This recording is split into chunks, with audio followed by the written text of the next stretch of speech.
चलिए आगे बढ़ेंगे और सीधे आपको ले चलेंगे जहां मल्लिकार्जुन खड़गे कांग्रेस अधिवेशन में क्या कुछ कह रहे सुनाते हैं आपको। कहना था,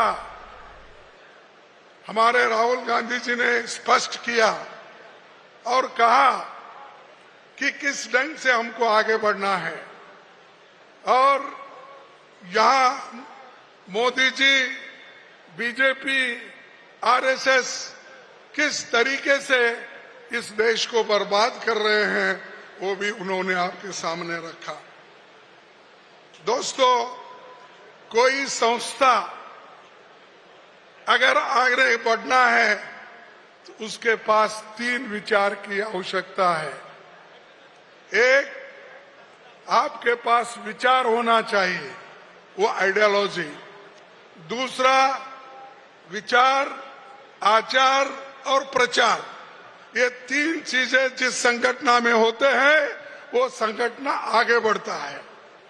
तो हमारे पास आइडियोलॉजी है, हमारे पास हम उसको आचरण में लाने की कोशिश करते हैं, लेकिन पूरे दिल से नहीं करते। इसीलिए विचार के साथ आचरण होना और ये आगे बढ़ना, और ये दोनों होने के बाद तीसरा, प्रचार। सबसे ज्यादा प्रचार की आवश्यकता है। अगर आपके पास अच्छे विचार है, आचरण भी आपका अच्छा है, अगर उसका प्रचार नहीं हुआ तो क्या फायदा। जैसा कि राहुल गांधी जी ने एक बहुत बड़ी यात्रा निकाली, मैंने सुबह बोला, कन्याकुमारी से कश्मीर तक, बहुत बड़ी मेहनत थी, लेकिन उसको आगे लेके जाने वाले लोग अगर नहीं है तो वो वहीं पर आइडियोलॉजी फेल हो जाती है। इसलिए मैं चाहता हूं यहां पर जो आए हैं इस आइडियोलॉजी को, उनके विचारों को, कांग्रेस के विचारों को आगे बढ़ाने की कोशिश करो, पीछे मत हटाओ। और दूसरी चीज मैं आपको कहना चाहता हूं, और एक, किसी भी संगठन के पास और 3 विचार होना चाहिए। एक, मनुष्य बल, दूसरा मानसिक बल, तीसरा आर्थिक बल। अब आर्थिक बल तो हमारे पास कम है, लेकिन मनुष्य बल और मानसिक बल हमारे पास ज्यादा है। इसको बढ़ाने की जरूरत है। अगर ये मानसिक बल को आगे नहीं लेके गए, मनुष्य बल को यानी संगठन नहीं करे, तो आप खत्म हो जाते हैं। आखिरी मैं ये कहूंगा, वक्फ बोर्ड के लिए अभी हमने रेजोल्यूशन किया है, और खास करके हमारे मुस्लिम भाइयों को, क्रिश्चियन भाइयों को, अल्पसंख्यकों को, चाहे कोई कम्युनिटी के हो, उनके साथ कांग्रेस पार्टी सदा के लिए खड़ी है। यह मैं आपको आश्वासन दिलाना था। हम आपके लिए लड़ रहे हैं और पार्लियामेंट में भी लड़े। जैसा राहुल गांधी जी ने कहा वैसा उन्होंने लोकसभा में भी डट के लड़ा।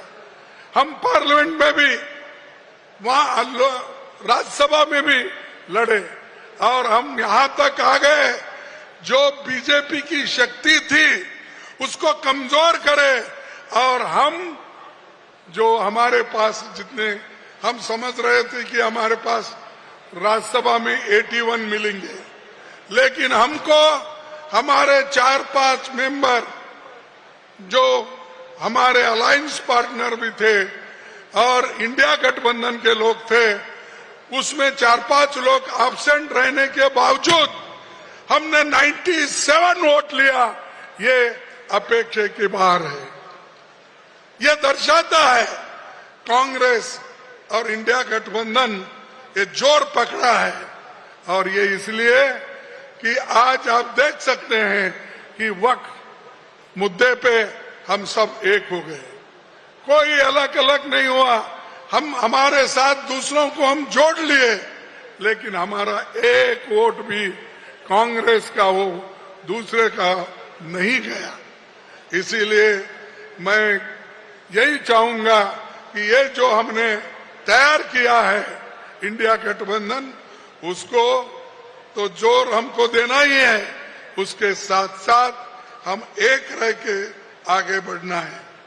और एक बात मैं कहूंगा, जैसा राहुल जी अभी कहे कि उन्होंने ये कहा वक्त में तो एक मुसलमानों की या माइनॉरिटी की एक प्रॉपर्टी हड़पने का ये काम हो रहा है, क्योंकि जो भी वक्फ बोर्ड में प्रॉपर्टी है, वक्फ बोर्ड जो डोनेशन देते हैं, मुस्लिम देते हैं, हिंदू देते हैं, और कोई धर्म के लोग भी डोनेशन दे सकते हैं।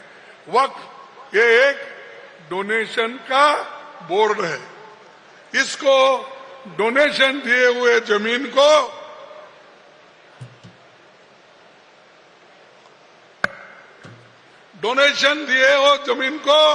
कोई छीन नहीं सकता।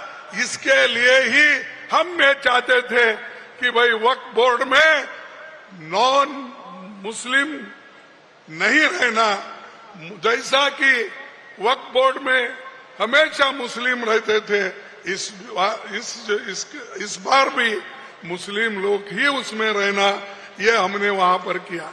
क्योंकि कोई हिंदू टेंपल में मुस्लिम नहीं रहता, कोई गुरुद्वारा में नहीं रहता, या गुरुद्वारा में दूसरा और कोई नहीं रहता। अरे ये बात ये तो छोड़िए, अभी की बात अब राहुल जी ने जो बताई कि हमारे राजस्थान के एक अपोजिशन लीडर को मंदिर में जाके आने से, वो बाहर आने के बाद गंगा जल वहां पर डाल दिया। अरे तुम गंगा जल एक हिंदू टेंपल के अंदर जाने के बाद गंगा जल डालते हो, को कितने दलितों को आपने ट्रस्टी बनाया, यह मुझे पहले बताओ।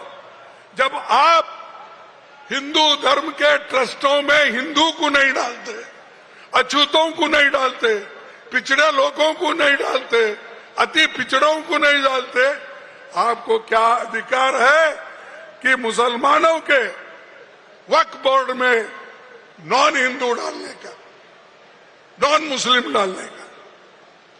यह मैं पूछना चाहता हूं। और इसके लिए बहुत हम बड़े, रात के 4-4:30 बजे तक बहस हो गई, वोटिंग हो गई, हर क्लॉज में हमने वोटिंग की। और हमारे लोग जितने भी हमारे एमपी थे, राज्यसभा मेंबर थे, उन्होंने पूरी ताकत लगा के